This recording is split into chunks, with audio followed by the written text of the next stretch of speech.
Hello everyone, आज हम आपसे एक न्यू चैप्टर की डिस्कशन करेंगे जिस चैप्टर का नाम है कैपिटल बजटिंग।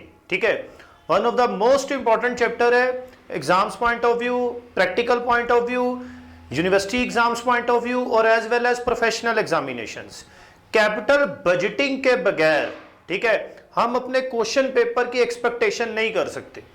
तो कैपिटल बजटिंग प्रैक्टिकली भी हमारी लाइफ के लिए भी बहुत इंपॉर्टेंट है और हमारे जो थ्योरेटिकल एग्जाम्स हैं, हमारे कोर्सेज के एग्जाम्स हैं, उसमें भी कैपिटल बजटिंग का बहुत इंपॉर्टेंट रोल है।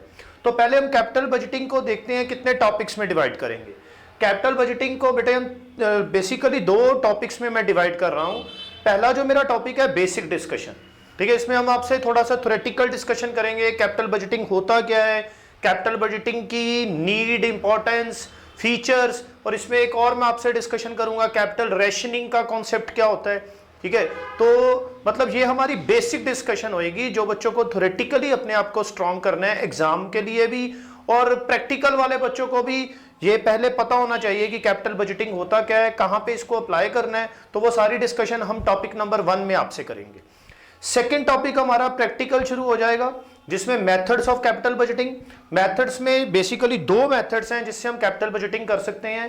पहला जो हमारा मेथड है जी वो ट्रेडिशनल मेथड्स है, ठीक है, मतलब ट्रेडिशनल पुराने मेथड्स, ठीक है, जिसमें डिस्काउंटेड रेट ऑफ रिटर्न को रेलिवेंट नहीं माना जाता, इन्फ्लेशन इफेक्ट को कंसीडर नहीं किया जाएगा, सिंपल कैश इनफ्लोज या अकाउंटिंग प्रॉफिट्स को रेलिवेंट माना जाएगा। तो मतलब ट्रेडिशनल मेथड्स के अंदर भी दो सब मेथड्स हैं, इसके दो पार्ट्स हैं, एक तो पे बैक पीरियड मेथड और दूसरा हमारा कौन सा है, accounting rate of return method. ठीक है, देन उसके बाद हम मूव करते हैं मॉडर्न मेथड्स में। तो मॉडर्न जो मेथड्स हैं ये सबसे इंपॉर्टेंट है, इसमें इन्फ्लेशन इफेक्ट्स, इसमें present value factors, opportunity cost के कॉन्सेप्ट, डिस्काउंटिंग फैक्टर्स, जो कॉस्ट ऑफ कैपिटल की हमने जो प्रीवियस जो लेक्चर्स को रिकॉर्ड करवाया था तो उसमें कॉस्ट ऑफ कैपिटल का यहाँ पे रोल प्ले होएगा कि वो कॉस्ट ऑफ कैपिटल हमने क्यों फाइंड आउट की थी, उसका एक अलग से हमने सारी डिस्कशन की हुई है कॉस्ट ऑफ कैपिटल की, जो हमारे वीडियो लेक्चर्स में जो ऑनलाइन कोर्सेज हैं उसमें अवेलेबल है। तो वो वाला जो पॉइंट है वो यहाँ पे डिस्कशन होएगी, जिसमें मॉडर्न मेथड्स को आगे हम 3 पार्ट्स में डिवाइड करेंगे। प्रेजेंट वैल्यू मेथड, ठीक है, present value inflow, cash inflows, present value of cash outflows, वो यहां से हम निकालेंगे और यहां से ही हम अपना एनपीवी, ठीक है, net present value, NPV net present value की भी बात हम यहां पे ही करेंगे आपसे। उसके बाद इंटरनल रेट ऑफ रिटर्न, इसको मैंने शॉर्ट फॉर्म में ही लिखा है आईआरआर, और वैसे भी ये ज्यादा जो फेमस है ये आईआरआर के नाम से ही है, पर इसकी फुल फॉर्म अगर आप लिखना चाहते हो internal rate of return method, ये भी मॉडर्न मेथड्स का एक मेथड है। और थर्ड मेथड हमारा होएगा प्रॉफिटेबिलिटी इंडेक्स मेथड, ठीक है, जिसमें हम प्रेजेंट वैल्यूज की प्रॉफिटेबिलिटी इंडेक्स को फाइंड आउट करेंगे। तो ये हमारा बेसिकली जो कैपिटल बजटिंग है जिसमें हमारे को बेसिक डिस्कशन, ये टॉपिक नंबर 1 होएगा, मेथड्स हमारे टॉपिक नंबर 2 में आएंगे। और मेथड्स में पहला ट्रेडिशनल मेथड्स, उसके अंदर दो मेथड, पे back period method, accounting rate of return method, जो शॉर्ट क्वेश्चंस के लिए रेलिवेंट होता है। और मॉडर्न मेथड्स में आपका प्रेजेंट वैल्यू फैक्टर, मतलब नेट प्रेजेंट वैल्यू मेथड या प्रेजेंट वैल्यू मेथड बोल लो या डिस्काउंटेड वैल्यू मेथड बोल लो आप इसको, और internal rate of return method और प्रॉफिटेबिलिटी इंडेक्स मेथड। ठीक है, तो ऐसे हम इस चैप्टर को हमने डिवाइड किया है और टॉपिक वाइज हम आपसे डिस्कशन करेंगे। अब बेटे मूव करते हैं हमारा topic number 1, basic discussion. Basic discussion में मेरे को आपको यह समझाना है कि कैपिटल बजटिंग होता क्या है। ठीक है, कैपिटल बजटिंग बेसिकली जब आपने अपने बिजनेस में, देखो हर किसी के पास जो कैपिटल की इन्वेस्टमेंट होती है ना ये एक लिमिटेड है। कोई भी बिजनेस है चाहे जितने मर्जी हाई स्केल का बिजनेस हो, पर उसमें जो कैपिटल की इन्वेस्टमेंट है, ठीक है ना, इसकी एक लिमिटेशन होती है, और वो लिमिटेशन के कारण ही आपको कैपिटल जो है वो इस तरह से लगानी है कि जिससे आप ये कैपिटल्स की रिकवरी करके प्रॉफिट्स की शेप में आप ये कैपिटल की रिकवर करो, और इससे आप अपनी प्रॉफिटेबिलिटी ऑफ बिजनेस जो है या इससे आप कैपिटल एनहेंसमेंट कर सको। तो मतलब कैपिटल इन्वेस्टमेंट के टाइम आपको जो कैपिटल इन्वेस्टमेंट तो कर दी, फॉर एग्जांपल आपने 50 लाख रुपए से एक बिजनेस स्टार्ट कर दिया, अब 50 लाख रुपए का क्या करना है, कैसे करना है, कहां पे मेरे को मशीनरीज में पैसा लगाना है, लॉन्ग टर्म इन्वेस्टमेंट्स कहां पे करनी है, मतलब एसेट्स जो जिसमें मेरा बहुत ज्यादा पैसा लगना है। अगर 50 लाख से आपने बिजनेस शुरू किया, मान लेते हैं कि आपको 40 लाख की तो बीच में से आपको कोई machinery, property, plant and equipments purchase करने हैं, 10 लाख रुपए आप अपनी वर्किंग कैपिटल के लिए रखोगे, ठीक है ना, जो day to day purchases, sales आपकी होती रहेंगी, रॉ मटेरियल परचेज करना है आपको, सैलरीज देनी है, उसके लिए आपने 10 लाख रख लिया। पर 40 लाख तो आपका ब्लॉकेज है ना, 40 लाख रुपया जो आप मशीनरी में लगा रहे हो ये तो आपकी ब्लॉकेज है ना, जिसकी आपको अपॉर्चुनिटी कॉस्ट भी पड़ रही है, क्योंकि ये पैसा अगर मैं किसी और जगह पे इन्वेस्ट करता तो वहां से मेरे को रिटर्न आ सकता था। तो आप सभी ने अपॉर्चुनिटी कॉस्ट का कॉन्सेप्ट भी पढ़ा हुआ है।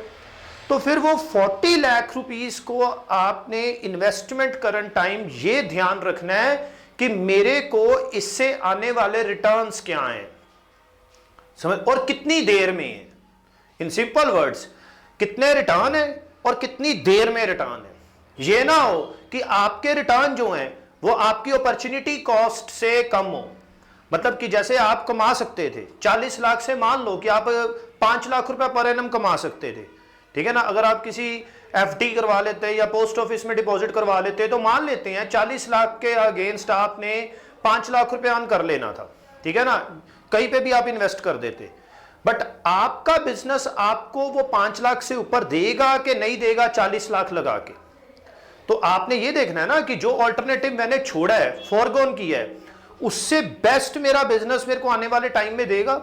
हो सकता है इनिशियल स्टेजेस पे ना दे, फर्दर स्टेजेस पे ये आपको बूस्ट करे, उसके प्रॉफिट्स हो सकता है कि 15-15 लाख भी हो जाएं, ठीक है ना। हो सकता है स्टार्टिंग में आप 40 लाख से सिर्फ 1 लाख ही कमाओ, पर आने वाले टाइम में इससे ही ये 1 लाख ही 3 लाख बनेगा, 5 लाख बनेगा, 10 लाख बनेगा, 15 लाख भी बन सकते हैं।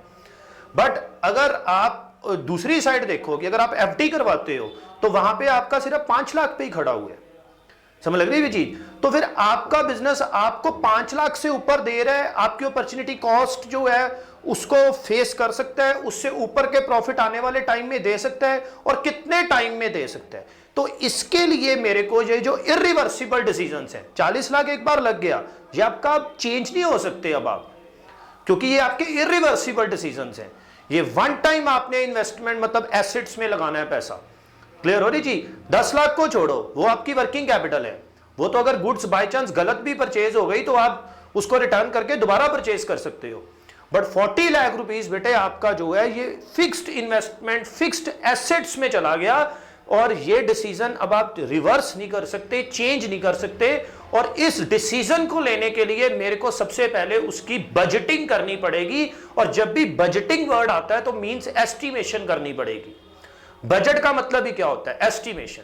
तो इसका मतलब यहां पे मेरी कैपिटल की जो इन्वेस्टमेंट होने वाली है प्रॉपर्टी, प्लांट एंड इक्विपमेंट्स में, नॉन करंट एसेट्स में, तो वो जो इरिवर्सिबल डिसीजंस हैं उसको इवैल्यूएट करना है कि ये आने वाले सालों में मेरे को अपॉर्चुनिटी, मेरी जो मैंने इनकम छोड़ी है या मैं जो अपॉर्चुनिटी कॉस्ट इनकर्ड करूंगा, क्या मैं उससे ज्यादा अपने बिजनेस में आने वाले टाइम में मैं अपनी अपॉर्चुनिटीज को और ज्यादा इंक्रीज कर सकता हूं?